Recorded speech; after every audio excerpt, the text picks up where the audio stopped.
Aventure d'Indiana Jones, tel un aventurier, il parcourt le monde à la recherche de trésors, il chasse les pierres précieuses. Aujourd'hui, il vient nous dévoiler quelques-uns de ses plus beaux secrets. Voici l'invité des 5 dernières minutes.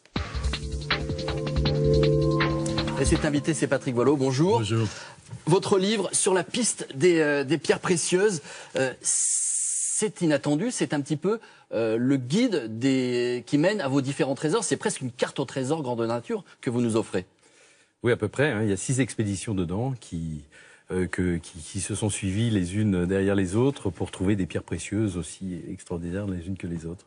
Alors ce livre, c'est aussi votre histoire, celle d'un pharmacien qui un jour a décidé de tout plaquer pour partir chercher à travers le monde des pierres précieuses. Qu'est-ce qui s'est passé? Il y a eu un déclic? J'ai plaqué avant d'être pharmacien, parce que j'ai commencé à l'âge de 8 ans. Et bon, j'ai fait mes études normalement, et j'ai gardé les pierres précieuses comme une passion. Et tout au long de mes études, tout au long de ma vie professionnelle, j'ai continué à parcourir le monde pour aller rencontrer des gens qui extraient des pierres précieuses. Mais qu'est-ce qu'on vous a dit le jour où vous avez décidé de jouer un petit peu les Indiana Jones et d'aller chercher des pierres précieuses et d'abandonner votre pharmacie? C'est raisonnable? Oui, ça fait partie de ma vie. Je peux pas faire autrement. Si vous voulez, au bout d'un moment, quand je reste trop longtemps à Paris, l'envie de partir, d'aller au bout du monde me prend et je pars. Qu'est-ce qui vous motive dans cette quête de trésors? C'est quoi? C'est l'argent? Non, pas du tout. Non, c'est la passion. C'est la passion et la rencontre avec les gens. Si vous voulez, les gens dans tous ces pays sont extraordinaires en réalité. Et c'est très intéressant de décortiquer un petit peu toutes ces filières, d'aller de la mine jusqu'au joaillier. Ce sont des mondes tellement différents. Alors aujourd'hui, où est-ce qu'on trouve les plus belles pierres dans le monde? Celles-là, celles que vous nous avez amenées par exemple, elles viennent d'où?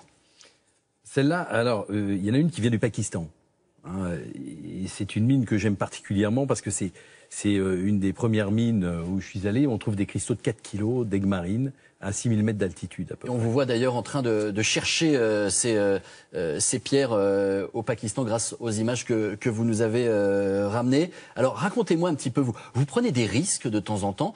J'ai lu qu'un jour, pour pénétrer dans une mine, vous aviez dû aller demander l'autorisation au propriétaire de la mine qui était en prison au Venezuela.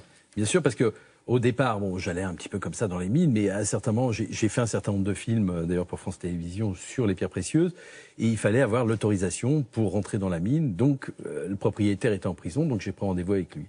Et c'était assez incroyable parce que il m'a donné l'autorisation, mais à la fin, il m'a dit, tu sais, nous aussi, on a de très belles choses. Il m'a sorti une émeraude énorme en prison qui m'a montré. Et il m'a dit, tu vois, on a de belles choses aussi. Vous avez déjà eu peur dans cette quête? Vous êtes fait peur à certains moments? Écoutez, j'ai peur tout le temps. Si on n'a pas peur, si vous voulez, on prend des risques inconsidérés. Donc je gère cette peur. En réalité, ça fait partie de l'aventure et ça fait partie de la gestion de l'aventure. Après, on prend pas de risques à certains endroits, on ne suit pas n'importe qui.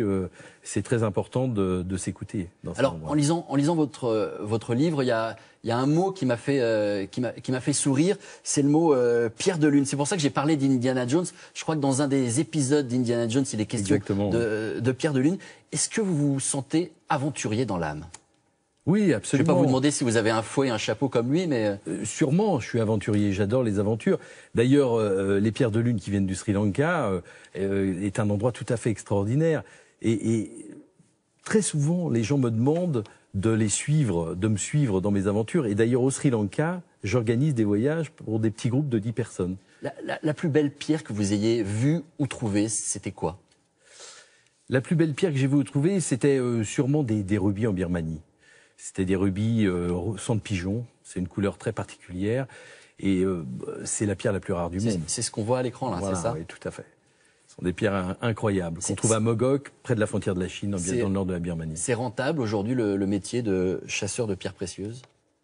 Non, j'ai un autre métier. C'est-à-dire c'est rentable, ça peut être rentable, mais moi ce qui m'intéresse surtout c'est la passion.